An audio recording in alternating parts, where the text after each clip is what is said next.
सुप्रभात। मैं हूं जगेंद्र राणा। आज की हमारी आध्यात्मिक चर्चा का विषय है सद्गुरु बिन कल्याण नहीं। सद्गुरु बिन कल्याण नहीं।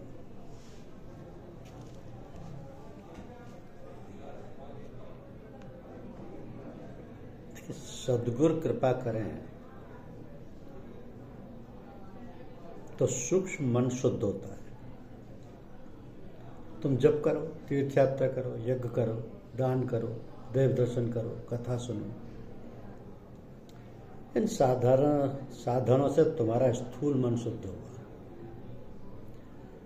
परंतु सूक्ष्म मन तो सद्गुरु कृपा करेंगे तो ही शुद्ध होगा। इसलिए सद्गुरुदेव की बहुत ही जरूरत है।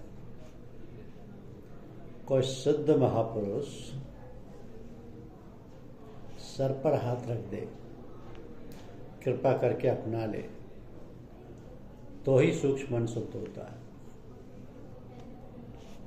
सद्गुरु बगैर कल्याण नहीं। कोई सद्गुरु के चरण का आश्रय लेगा तो सद्गुरु की कृपा होगी।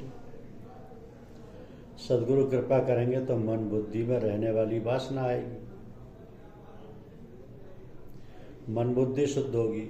मन बुद्धि के अंदर का मल संत सेवा बगैर जाता नहीं। मन पर सत्संग का, सेवा का अंकुश रखो। बुद्धि को कोई संत के चरणों में रखो। बुद्धि का परमात्मा के साथ परिणय ना हो तब तक उसे किसी संत के साथ परिणय करा दो। किसी संत के अधीन रहो तो मन बुद्धि शुद्ध होंगे,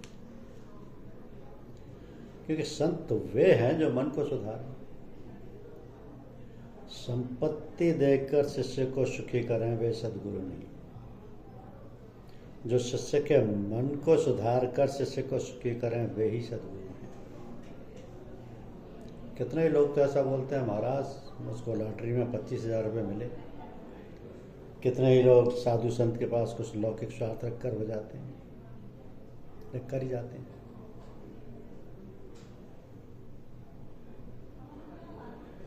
एक गांव में एक संत गए तो उनसे एक भाई ने पूछा कि महाराज कोई मुझे अंक बता दो, जो कुछ प्राप्त होगा उसे धर्मादय में व्यय करूँ।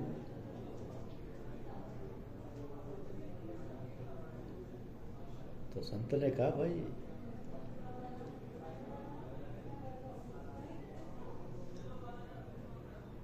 मेरा भगवान ऐसा कोई भिखारी नहीं कि इस प्रकार पाप करवा कर पैसा ले।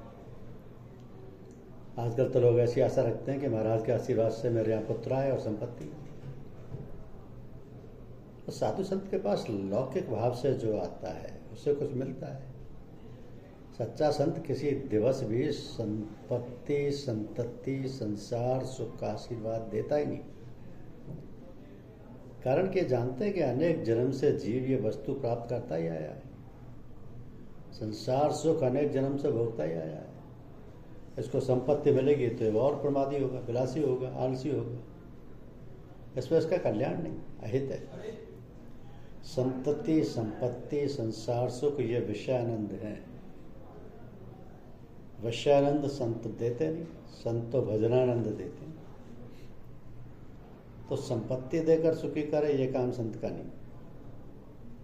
सच्चा संत संपत्ति नहीं देता, सन्मति देता है, जो विकार वासना का नाश करते हैं, प्रभु के मार्ग में ले जाते हैं, भक्ति का रंग लगाकर सुखी करते हैं। वे संत हैं जिसके संग में आए पीछे तुम्हारे मन का संकल्प विकल्प, मन की विकार वासना का नाश हो, प्रभु में कुछ प्रेम जागे तो मानना कि ये संत हैं, सद्गुरु हैं।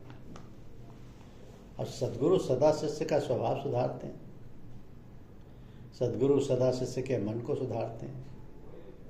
उसके मन में रहने वाली विकार वासना का विनाश करके उसके पापों को छुड़ाते हैं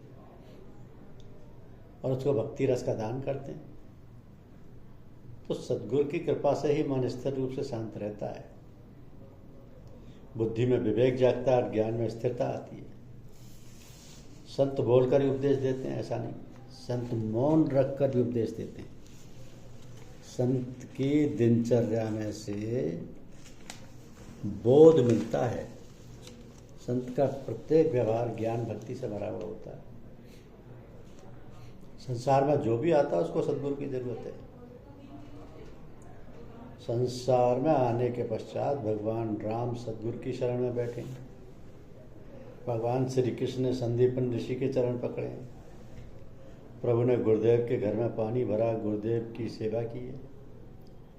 इसी से श्री कृष्ण जगत गुरु कहलाए, श्री राम जगत गुरु कहलाए।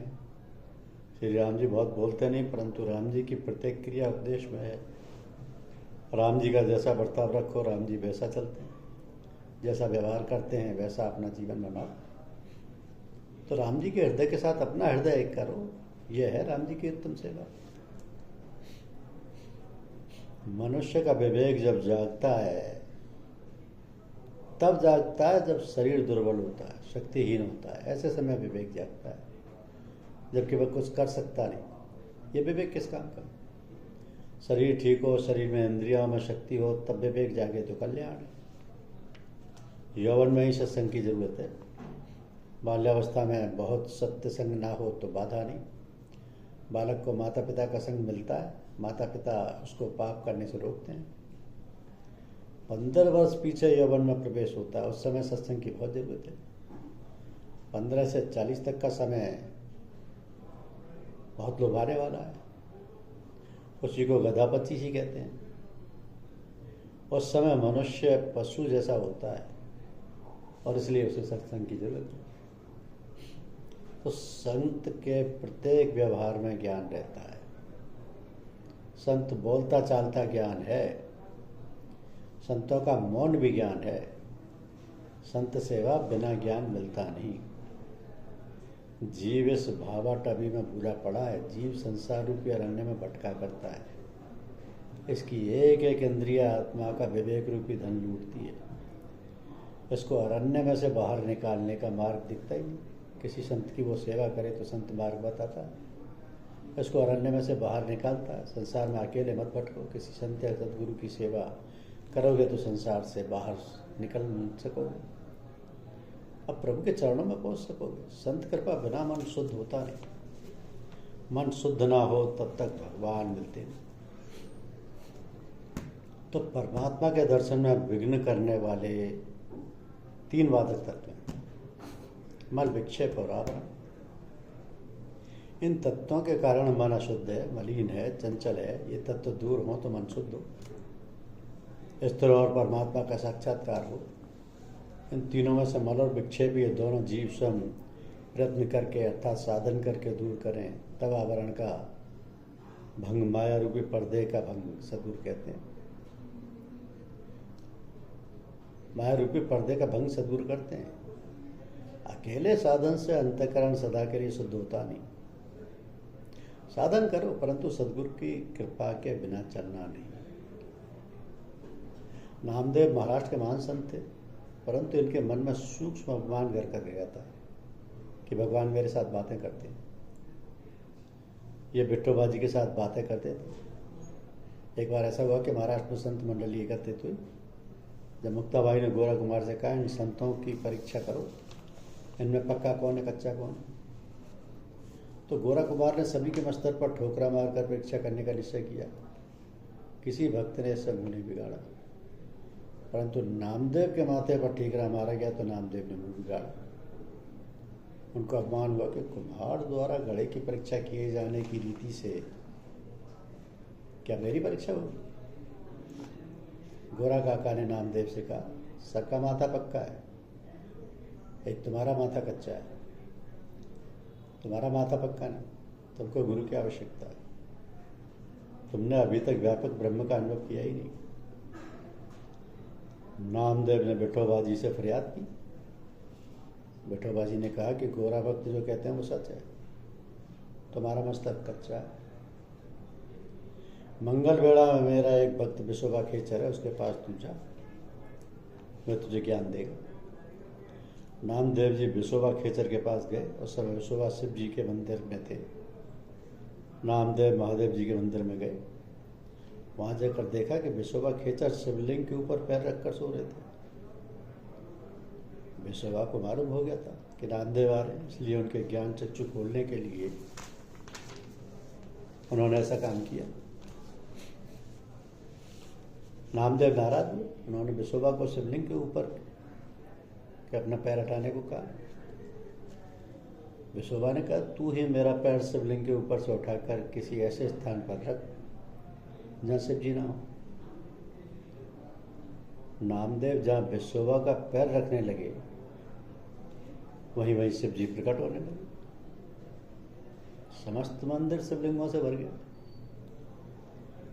नामदेव को आश्चर्य हुआ। तब विशोबा ने कहा, गोरा काका ने कहा था कि तेरी हांडी कच्ची है। वो ठीक है, तुम्हें हर जगह ईश्वर दिखते नहीं, बटोवा सर्वत्र विराजेंगे, सब में ईश्वर को देख। भक्ति को ज्ञान के साथ भजो। नामदेव जी को सब में बिठोबा जी दिखने लगी। नामदेव जी वहां से वापस आकर मार्ग में वृक्ष के नीचे बैठे। वहां एक कुत्ता आया और रोटी उठाकर ले जाने लगा। अब तो नामदेव जी को कुत्ते में भी विट्ठल दिखते। रोटी रुकी थी, नामदेव घी की कटोरी लेकर कुत्ते के पीछे दौड़े, पुकार के कहने लगे, विट्ठल खड़े रहो, रोटी कोरी है, घी चुपड़ दूं। नामदेव जी को अब सच्चा ज्ञान प्राप्त हो चुका था। नामदेव जी जैसे संत को भी ज्ञान प्राप्त करने के लिए गुरु बनाना पड़ा। इसलिए कहते हैं कि अंतर में सब मत ठीक हैं, सत्य दो नहीं हो सकते। जब कभी किसी मजलिस में जाओ, हृदय का ईश्वर से तादात्म्य बना रहे। सभी बातें ऐसी करो जैसी कि वहां करनी चाहिए। तुम्हारे भाइयों के मन में छुटाई ना आए, उनके मन को प्रफुल्लित करो। वहां ईश्वर से प्रार्थना करो कि हे प्रभु, अपने इष्ट द्वारा तेरी उपासना कर रहे हैं, हे प्रभु इनकी भक्ति सफल कर दे।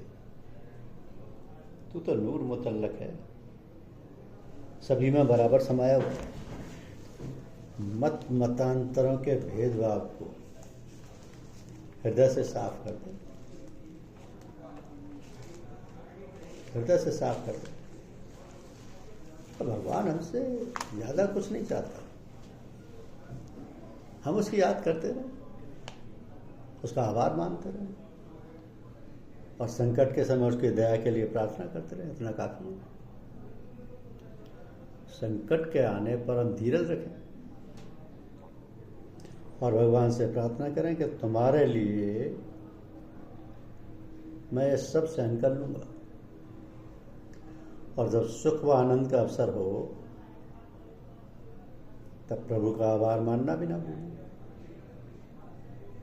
सुख में, दुख में, सब स्थिति में उसके सामीप्य का अनुभव, विचार हो, तो भगवान प्रसन्न हो जाता है। अब शोरगुल के साथ ऊंची आवाज से प्रार्थना करने की जरूरत नहीं। भगवान दूर थोड़े ही, वो तो बहुत नजदीक है।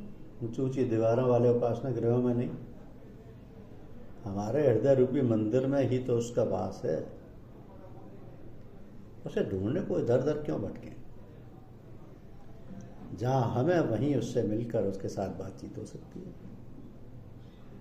तो हमारी शक्ति को भगवान खूब अच्छी तरह पहचानता है और वह अपने को हमारी शक्ति के अनुसार बना लेता है। इस धरा पर सर्वत्र सुख और शांति व्याप्त हो, यही परम गुरुदेव से निवेदन करो।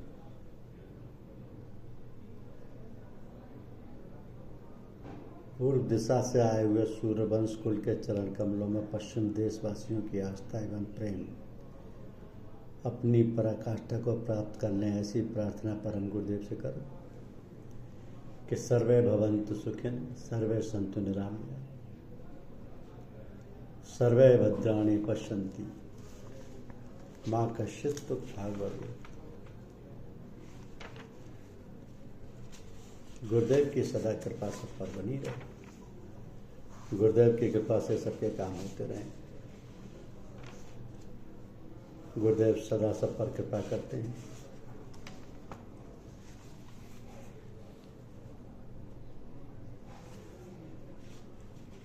गुरुदेव का जिनको भी सद्गुरु मिले हैं उनका जीवन धन्य है। किसी के संत के चरण पकड़ कर रखो, सद्गुरु कृपा करके तुमको नया जन्म देंगे। धन्यवाद।